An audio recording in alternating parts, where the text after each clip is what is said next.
she has to engineer. It's so stupid.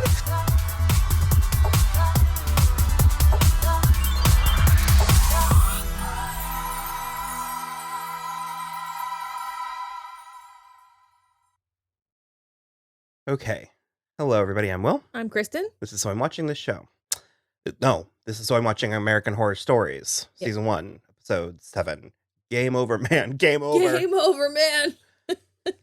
This episode was a roller coaster. Yeah. Yeah. Roller coaster is a nice way to put it. Several ways over. Yeah. So, I honestly, okay. Yeah, I was here. Like, it started with Noah, Cyrus, Yep. and Adam something or other. Hagen book. Hagen book. Yeah. I don't know how to start. Elephant in the room. With this episode, American Horror Stories is real. It's a show within this. Well, no, because that was in the game. Noah Cyrus was in the game. Oh. Okay. So there's not a lot of meta commentary on this. Well, but no, because so there, no. But in the game, the house is real. In the game, the house is real. But then it's like But I thought she died in the house. So how did... that was in her second attempt at the game. Well, so then how did the red ball ghost get out? That I have no idea. It was a mess. Yeah. It was a mess. It was a goddamn mess. So Noah Cyrus and her hot boyfriend, our second hot guy with bleached blonde hair, Mhm. are like American Horror Story super fans. And they're like staying in the murder house. Regardless, this part still doesn't make sense, even though it was a game within a game. Well, it's because she didn't understand the vibe. No, no, but I'm saying it didn't even make sense. Because they're talking about the show. Like they're acknowledging that it's a show, Right. but it's also real. Yeah. So there was like halfway through the episode where I was like, so in this world is American Horror Story a reality TV show? Well, I think within the video game, it's like the show. You're not gonna let me have real. this. No, it's a video. It's all a video. It's all made game. up and the points don't matter. Well, 100%, which is what I think really takes the knees out from under this episode.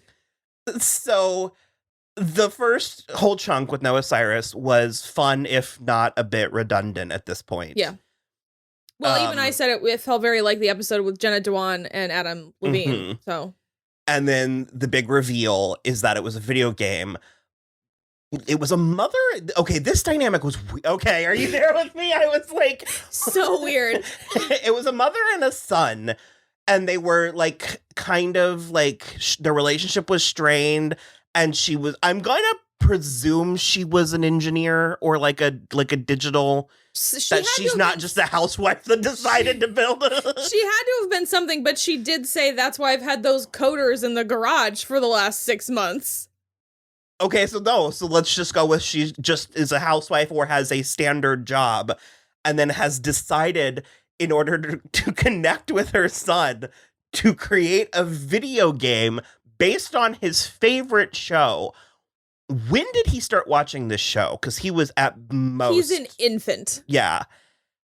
Like 15 max. She also, there was like a halfway point where she was in over her head and she's like, I'm just going to give up and make a True Blood video game, which is hilarious. Like 3 ways deep. Because I love that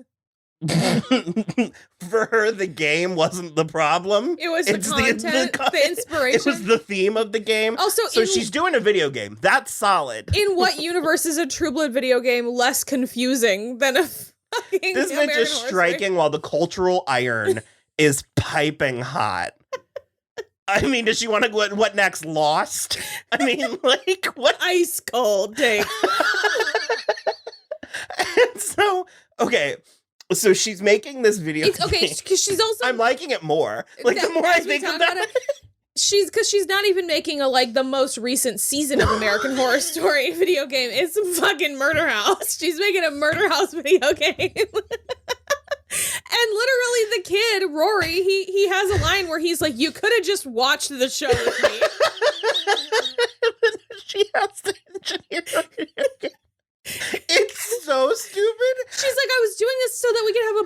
imagine he was like, it's literally so much easier and less expensive to watch this show with me. Well, and I had just accepted that this was the plot, but then we get from her ex-husband that she's also unstable.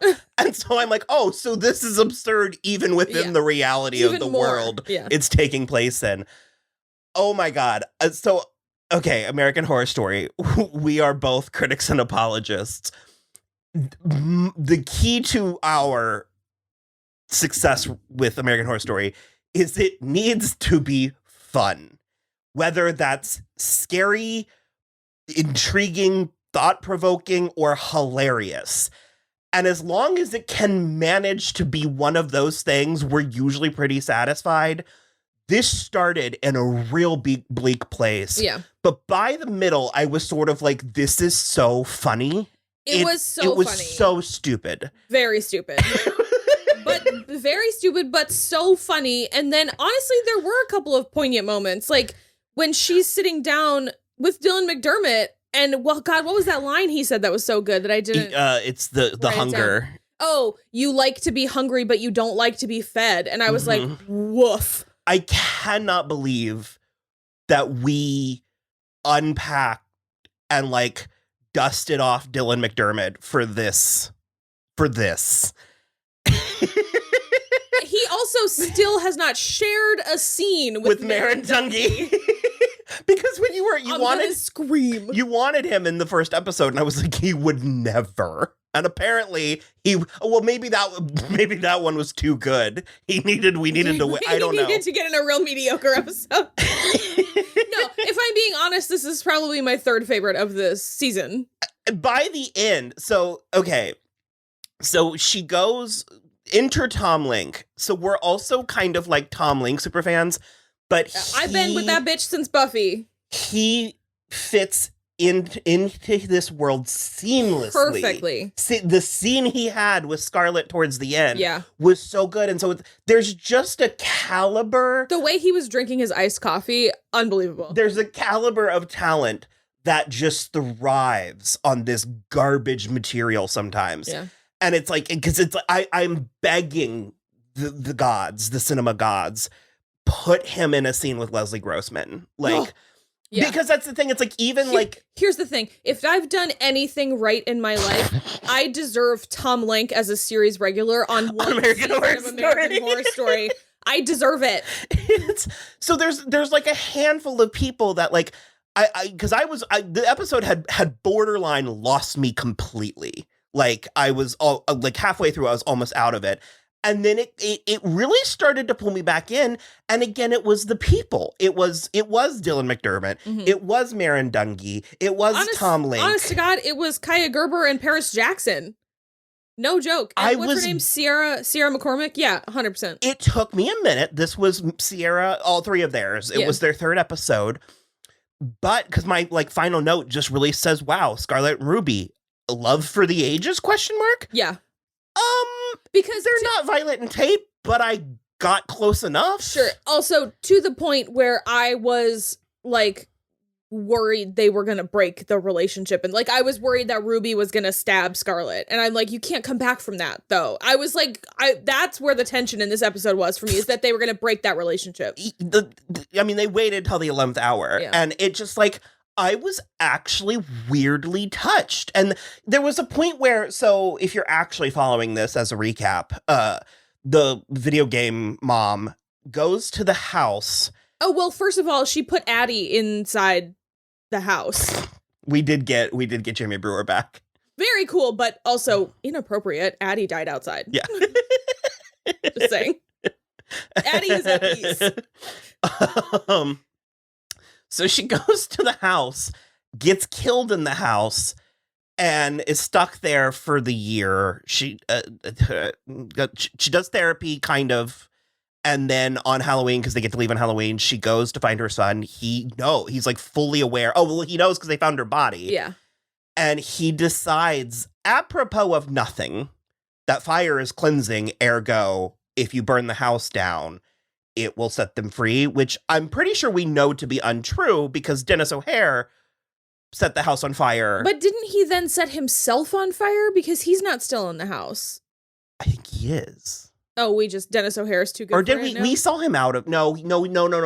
I don't remember. You're right though. He was out because he was like scarred, and he ran into Dylan McDermott in the park, and I don't remember. I feel like, I don't know. In my supernatural brain, it checks that fire would. Sure, but I wish that Marie Laveau told him that. Like, I wish someone that would have that it wasn't just any form of jurisdiction. This 15-year-old kid was like, "I'll bet it's fire. No one's tried that."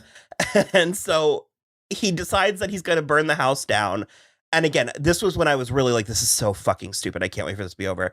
And they pulled me back in. It got weirdly like watching the fight with the other ghosts fighting Ruby, Kaya Gerber. I trying to keep her, because she was trying. I was kind of impressed. She was trying to kill the kid, but to bleed him out slowly so he would die off the property.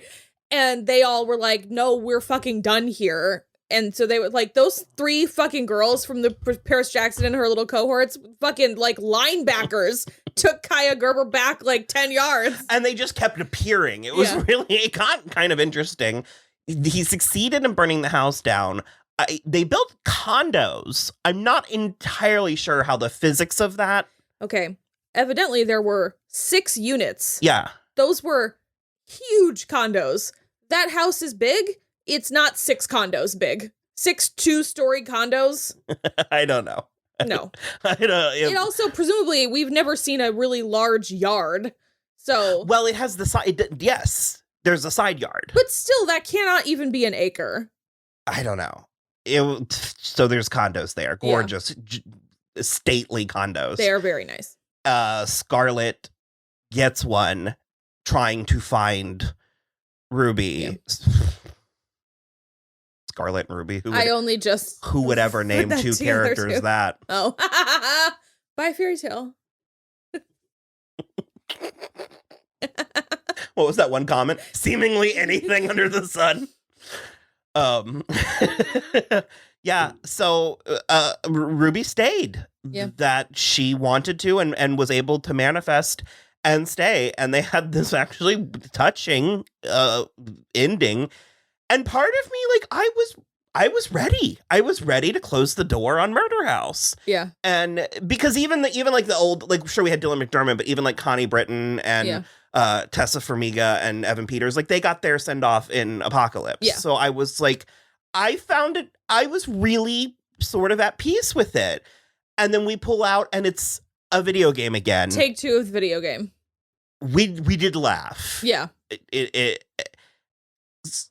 I have no idea where the line is. Yeah. Where we went back into, like, did she send herself to the murder house and kill herself in her own video game? Oh, that I'm not sure. Because then why did he burn it down? Yeah, I don't know. So is he a character in the video game? I'm getting further away from it. That just raises further questions. So they burnt the house down in the video game, but the house is also burnt down in real life somehow because the red ball ghost. Because he was like, "Where did the ghosts all go?" And she was like, "I don't know. Some of them went." Like, she wouldn't have to answer that question if the house wasn't burnt down in real life. She would be like, "I don't know. She programmed it, so it wouldn't have been poignant." So I have no idea. The thing is like, I don't want the house to be burned down. Oh, I did. Because I do like checking back in sometimes. I like leaving that door open. I'll get you the video game. I don't want the video game. It seems terrible. Even the second attempt seems terrible. It reminds me of that. Also, I'm sorry, no, 0 15-year-old boys want to play a video game where the lesbians just wind up in a happy ending together. That's not satisfying. That their mother made? Yeah, that their mother made. That's 0%. I don't know. This is so stupid. I had a great time. It was dumb. Well, by the end, it's like, I don't know. Like I said, as long as I'm having fun, I don't care how. I'll just allow it. So, yeah. Do we know? Is there an episode next week? Because you said that there's 16. Are they coming in one spurt, or are we gonna section, or? Okay, I don't know, because now this says season 2 airs 2022. Wikipedia says that this was ordered for 16 episodes. So Well, they're breaking it into like parts. You know how? Oh, then maybe this is it. If this is it. Mercifully, if we were released from this By Ryan from Murphy the sole Purgatory. contract. Feel like I've signed a 7-year contract in my blood. Yeah, so honestly, I don't know. If it was really only 7, then big apologies to that person that commented, because you were very certain. I was like, you're wrong. But yeah, I mean, if that's the case, then it's cyclical. It's nice that it was cyclical, that it started and ended with the murder house. But yeah, I guess we'll see. Because then to add to this, is American Horror Stories canon, or is this a universe on its own? That I don't know. Yeah. But we are getting a season 2 for sure. It just says 2022. So we'll see. Watch this spot. Yeah. My God. I'm going to be 27 years. You're going to be 37 years old talking about Murder House. You are well past 27. We both are. These two people in their late 20s talking about Drag Race. Oh my, thank you. All right. Well, we'll be back for... What was the Noah Cyrus song? Ghost. No, it was something about wanting to cry, and then went... Oh, that one. Yeah, that one was good. Yeah, all right. Well, we'll be back for impeachment and American Horror Story. They shouted out Sarah Paulson talking shit about Roanoke. They did, yeah. So fucking funny. Yeah. Well, she didn't really talk shit about it. It wasn't her favorite season because it's not my favorite season, but you liked it a lot. But it was the second season you watched live, so you weren't quite as disillusioned. That's fair. It was still new and shiny for you. But she was like, I had just won an Emmy for playing Marcia Clark on American Crime Story. And then I was doing Roanoke, and I was like, what am I doing? Yeah. Like, her name was Shelby. Like, so, okay, right. yeah, sure. Okay, Bye. well, yeah, later.